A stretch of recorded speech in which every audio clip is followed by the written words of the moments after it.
नमस्ते, सत श्री अकाल, आदाब। टीएस मदान आपका दोस्त, आपका हम सफर।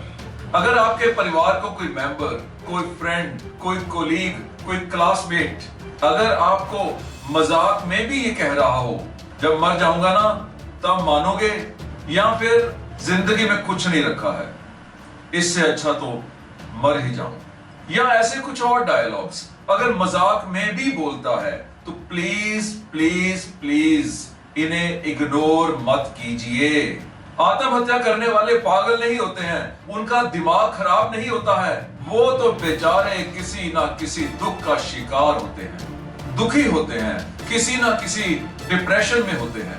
उनकी आत्महत्या की कोशिश को उनका पागलपन न समझकर उनके डिप्रेशन का, उनके दुख का कारण समझा जाना चाहिए।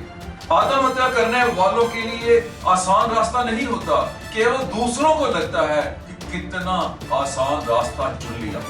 आत्महत्या करने वाले पता नहीं कैसी कैसी फीलिंग से निकलते होंगे, कई बार मरने का सोचते होंगे, फिर वापस आते होंगे, कितनी बार अपने आप को रोका होगा। सो प्लीज आत्महत्या को दूसरे के लिए दुखों से छुटकारा पाने का एक रास्ता कह के इससे अपना पल्ला नहीं झाड़ो। प्लीज, आत्महत्या को रोका जा सकता है। आप अपने अपनों को ऐसी अनचाही मौत से बचा सकते हो। बचाना चाहोगे तो इस वीडियो को देखिए भी और फैलाइए भी। कौन से ऐसे हिंट्स हैं जिससे आप समझ सकते हो कि कोई आत्महत्या कर सकता है?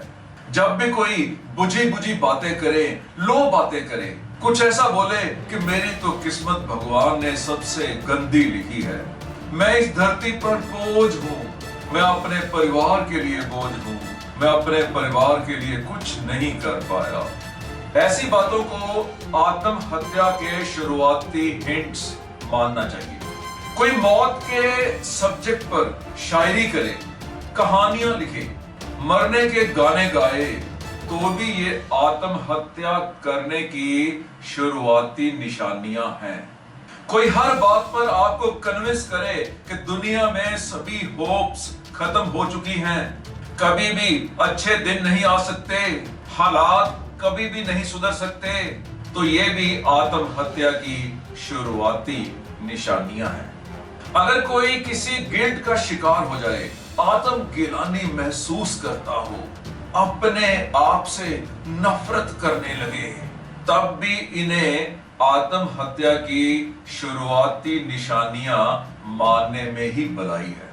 मैंने तो यहां तक देखा है कि बहुत से केसेस में बंदा जब बहुत पहले अपनी वसीयत लिख देता है, अपनी जायदाद को बांटना शुरू कर देता है, अपनी फैमिली के लिए इंतजामात करने शुरू कर देता है, तो समझ लेना चाहिए कि उसके दिमाग के किसी कोने में आत्महत्या का बीज है।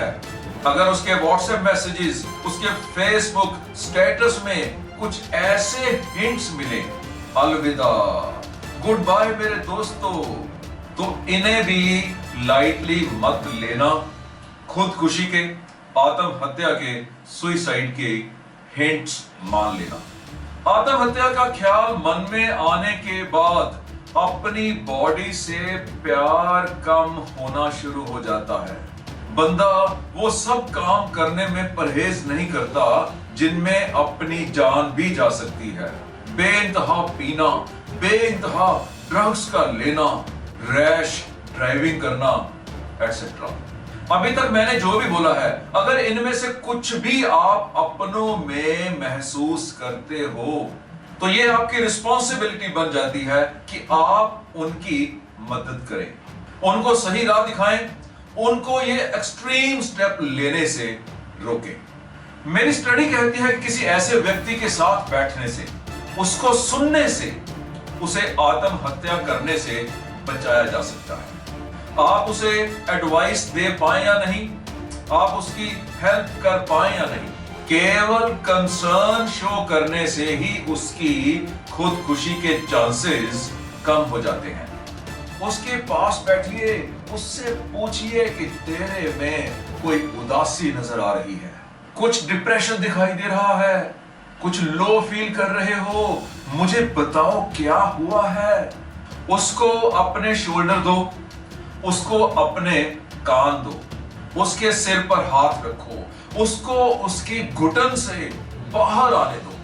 उसे विश्वास दिलाओ कि आप उसे उसके आत्महत्या के कारण से उसे बाहर लाने की पूरी कोशिश करोगे, ईमानदारी से कोशिश करोगे, उसका डिप्रेशन दूर करने में हेल्प करोगे, उसके साथ खड़े रहोगे। उसको उसकी प्रॉब्लम्स छोटी छोटी दिखाई देनी शुरू हो जाएं, इसके रास्ते ढूंढोगे। उसका फॉल्ट ढूंढने की कोशिश नहीं करो, उसको कोसो नहीं, उसको कसूरवार नहीं बनाओ। उसको एक आशा की किरण दिखाई देनी चाहिए। आत्महत्या में हेल्प करने वाले सभी रास्ते बंद कर दो। आसपास से चाकू, छुरी, तलवार, pistol, phenyl, naphthalene balls, pesticides, acid वगैरह सब रिमूव कर दो, हटा दो। टीनेजर्स खासकर स्टडी से परेशान होते हैं, या तो उन्हें उनके पेरेंट्स का प्रेशर डराता है या फिर सोसाइटी का। उनकी हेल्प करो, उनको ऐसे डर से बाहर लेकर आओ। मर्जी का करियर ना मिलने का कारण भी आत्महत्या के आइडिया को ट्रिगर कर सकता है।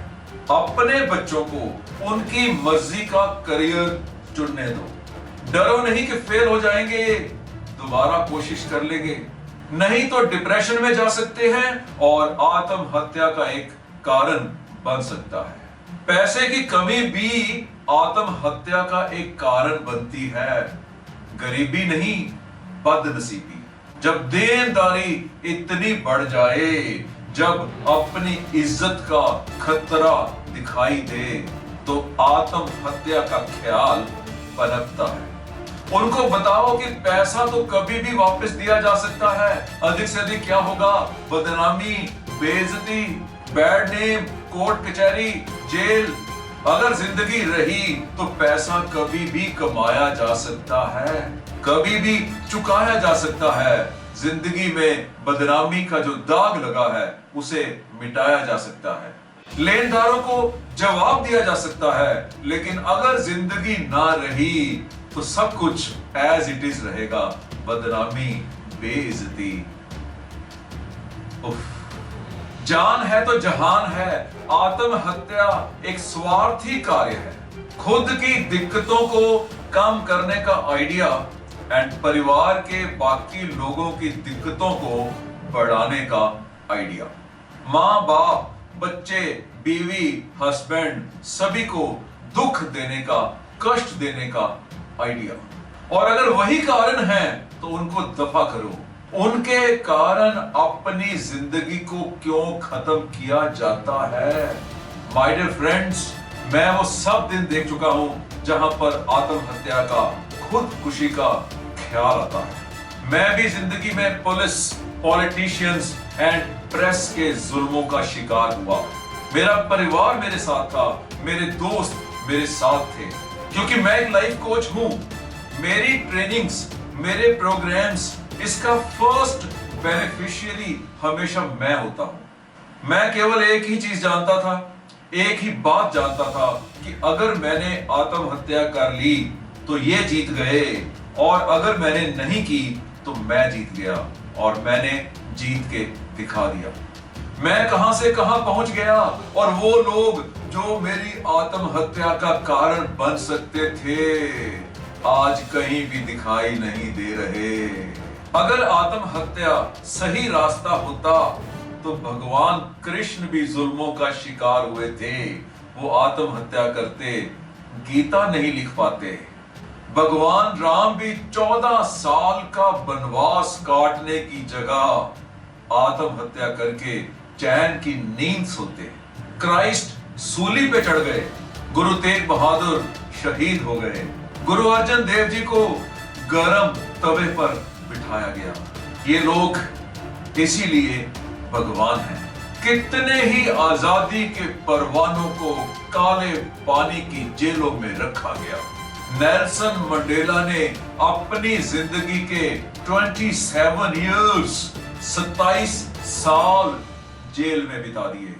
और ये लोग इंसान नहीं, इंसानों के गुरु, लीडर, रहनुमा, गाइड, महान व्यक्ति बन गए। बस सीखते रहो, बढ़ते रहो।